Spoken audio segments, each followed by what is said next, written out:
ద్రవంగా ఉండే పాదరసాన్ని ఘనంగా మార్చి శివలింగంగా పూజించడం గురించి మీకు తెలుసా? అదే రసలింగం.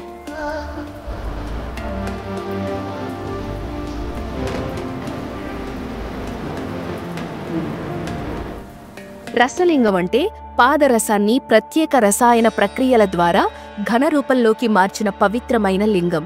ఇది కేవలం రసాయన మార్పు కాదు, ఆధ్యాత్మిక సంస్కారం. దీన్ని సంస్కార అంటారు. ఈ ప్రక్రియ ద్వారా పాదరసం విషరహితమై స్థిరమై దైవిక శక్తితో నిండుతుంది.